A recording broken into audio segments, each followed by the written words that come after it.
is then okay to also, I am going to have everyone please jump on either side of them real quick to make sure that those doors are properly off them. Scissors, they are just latched and not locked, so be mindful not to lean against them while we're on board. Fellow passengers, I will ask that we use our indoor voices and please silence our cell phones.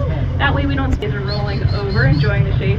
I'm going to move forward so those in the back can see as well. So you probably know that cheetahs Look, you see the cheetah, are the fastest land mammals on Earth. But do you know how fast they can run? Any guesses? There it is. 60 miles per hour. They can run up to 70 miles per hour. That's so fast. Those are top highway speeds. Imagine going that fast in your car. That is how fast the cheetah is. Left-hand side, we can see some gazelles. Those are Thompson's gazelle in the shade of the tree between those two hills. This would actually be one of the main prey animals that the cheetah hunts. See the gazelle, Mama? By the tree, under the tree? They do have more of an endurance, which is how they can get away from those cheetahs. Of course, in this habitat, they have nothing to worry about. They're completely coming up on the right-hand side. You can see the great migration of the greater flamingo from the pond to their bedrooms during the middle of the day here. While the pond is a really lovely spot to stay cool, get some fish, Flamingos. your friends. They do have some nice temperature. Now and then they like to take breaks there. You can also see some cranes beyond. Those Venus tall birds with the tufts on top of their heads.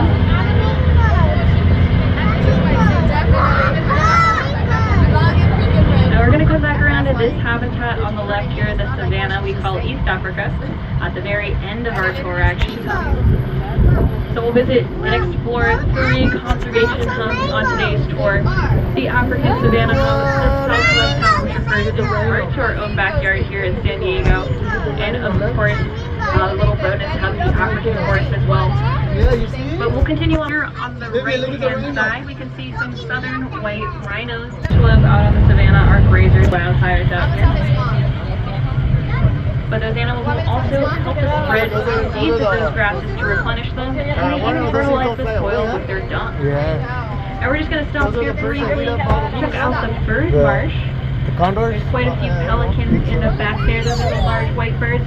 And there's a lot of vultures as well. Oh, vultures. Right by the edge of that fence in the shade. Now if we keep our eyes to the right, we'll see the peninsular pronghorn in their habitat. This is actually part of our Southwest Hub, as pronghorn are endemic to the north of the peninsular pronghorn are from Mexico, from Baja California. And they are critically endangered because we have partnered with Mexico to help rebuild their populations, and essentially they have a very similar coat color. It's very dark brown, nearly black. But there's also 2 babies that were born just about 2 months ago, and they still have that rusty red color to them. We can see one of those babies in the very back there. So sweet. Now they're different colors because of how vulnerable they are when they're young. They want to be able to camouflage better into the greenery. But when they become older, they're actually super strong animals, and they stick together in large herds of 25 to 50. And they've actually been known to take on entire prides of lions in those herds. So they can afford to stand out. Now, why does black stand out and red and brown blend in? Well, that has to do with the vision of their predator today. So they prefer to eat woody plants like trees rather than grass. Yeah, too much. 2 adult females here, they can get up to 15 feet tall at most. That's about the height of a double-decker bus. So they would definitely be eye level with you guys if they're standing right next to us. Meanwhile, little baby Elliot there, he's kind of hiding behind the tree stand. He's only about 9 feet tall, so his head might come up to about where that fence line ends. Of course, he could get up to about 19 feet tall at most if he keeps eating his leafy greens, that is. A giraffe also has super long tongues, about 18 inches long, to help root feet tall. Wow!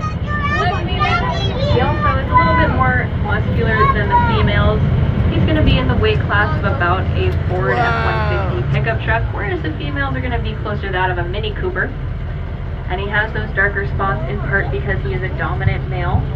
So you go on, he's basically showing that he's not afraid to stand. Now, interestingly, there love beautiful Somali animals, wild and they're ass. unfortunately critically endangered. They actually are the most critically endangered species that we'll see out on the field today. There are 200 of them left in the wild, only Damn, 200. that sucks. Now there are 8 here in this habitat. These are females. There's a male as well. And they do the species be endangered in their native habitat. They can have to do with civil unrest. Of course, poaching is a major problem for people who are facing endangerment. Many of the antelope, the rhino, and the giraffe as well have to do with habitat loss and habitat fragmentation. Because we have a roan antelope coming to join us to take in this awesome view of the south habitat on the left-hand side. And also because we have another amazing habitat on the right. This is they don't necessarily camouflage into their environment. They create their stripes to make optical illusions within their own herd. We do have some native wildlife here to the right-hand side, chomping on some of that native grass. Bambi! The mule deer. It does look like a young one. We're gonna go by nice and slow so we don't spook that deer. They help clean our air, clean our water as well, help provide us food, and of course are important to our pollinators who help our agricultural crops as well. We're going to stop here for a moment to check out those Cape buffalo a little bit more up close. Again, feel free to stand up now that I'm stopped. We also do have the Ankole cattle on the right-hand side, some of my favorite animals to see out here. Some badass horn. Look up there. We can see one of those babies really well here to the left-hand side. Looks like all 3 of the 5-month-old ones are near the center. We have one of the younger ones near the back there. The white rhino baby. And we're really hopeful for this conservation story to be a success. Hopefully, and we might see those northern white rhino come back into the world again.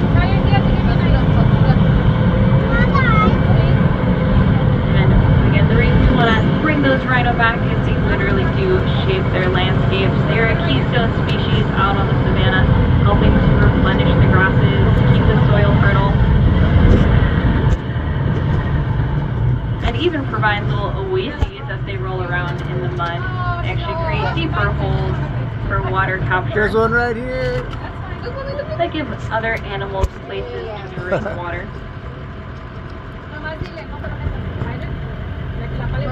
Before we head back to the station, we'll hang out here for a moment, take some final photos of the giraffe here.